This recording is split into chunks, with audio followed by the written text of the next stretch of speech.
Salut, j'espère que vous allez bien et vos activités, que Dieu nous aide toujours.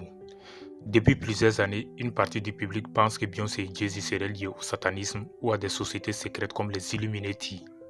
Ces rumeurs circulent depuis tellement longtemps qu'elles sont devenues presque un sujet de culture populaire, au point où certains associent directement leur image au monde occulte. Mais d'où viennent réellement ces accusations? Pourquoi persistent-elles? Et que faut-il réellement en penser? Si tu n'es pas encore abonné, tu peux le faire, car ça ne prend pas du temps et surtout, n'oublie pas d'activer la cloche de la notification pour ne pas rater certaines de mes vidéos. Merci.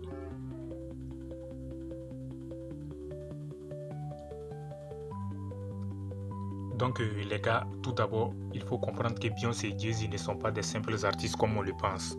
Ils sont deux figures gigantesques de l'industrie musicale mondiale. Jay-Z est considéré comme l'un des plus grands rappeurs et producteurs de l'histoire, et Beyoncé comme l'une des chanteuses les plus influentes et les plus respectées de son époque. Ensemble, ils forment un couple ultra puissant, une véritable dynastie dans la musique et dans les affaires. Leur richesse, leur succès et leur influence dépassent largement de loin la norme. Et très souvent même, quand des artistes atteignent un tel niveau de gloire, les rumeurs d'appartenance à des forces occultes se répandent rapidement.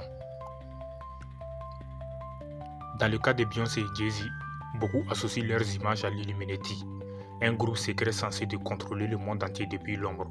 On parle de pactes avec le diable, de rituels cachés et de symboles mystérieux disséminés dans leurs clips et leurs performances. Par exemple, dans plusieurs vidéos de Beyoncé, on retrouve des symboles que certains interprètent comme sataniques. L'œil qui voit tout, les pyramides ou encore les cornes. Lorsqu'elle forme un triangle avec ses mains sur scène, beaucoup y voient une référence directe avec le diable ou avec l'Illuminati. Pourtant, à l'origine, je peux dire que ce signe est simplement un geste associé à Rock Afila Records, le label fondé par Jay-Z. Je ne sais pas si vous me comprenez les gars. Un autre élément qui a beaucoup nourri ces rumeurs, ce sont les performances scéniques de Beyoncé.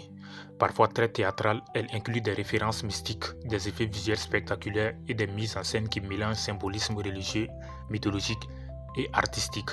Par exemple, lors du Super Bowl, Beyoncé a adopté des postures qui rappelaient des divinités ou des entités spirituelles. Beaucoup de spectateurs ont immédiatement crié au satanisme, alors qu'il s'agissait avant tout d'une création artistique. Jay-Z n'est pas en reste les gars, non. Plusieurs fois, il a porté des vêtements ou des bijoux avec des symboles que certains jugent occultes. Des photos le montrent avec des pulls portant l'inscription Do What To Wilt, une phrase associée à Aleister Crowell, un occulte anglais très controversé. Ce genre de détail a été utilisé par les théoriciens du complot pour renforcer l'idée que Jay-Z et Beyoncé seraient liés à des sociétés secrètes, des sociétés sataniques précisément. Mais au-delà des symboles, il y a aussi la question du pouvoir et de la richesse. Beaucoup de gens ont eu du mal à accepter que ces deux personnes issues de milieux modestes ayant grandi dans des quartiers difficiles puissent atteindre un tel niveau de fortune et de gloire sans être surnaturels. Au lieu d'admettre leur travail acharné, leur talent et leur intelligence dans les affaires, certains préfèrent croire à l'idée d'un pacte avec le diable. C'est une manière de rationaliser l'inexplicable. Si quelqu'un réussit trop bien, c'est forcément grâce à une force occulte. Je ne sais pas si vous me comprenez. Ce qui est intéressant, c'est que Beyoncé et Jay-Z n'ont jamais cherché à faire taire ces rumeurs. Au contraire, ils s'en amusent parfois et utilisent même cette aura mystérieuse pour renforcer leur image. Dans certains de leurs clips, ils jouent volontairement avec les symboles qui alimentent les fantasmes. En faisant cela, ils entretiennent un certain mystère qui fait parler d'eux encore plus. Car, il faut être clair, dans l'industrie du divertissement, la polémique et le mystère vendent autant, voire plus que la musique elle-même. Mais, est-ce que cela veut réellement dire qu'ils sont satanistes? La réponse est non.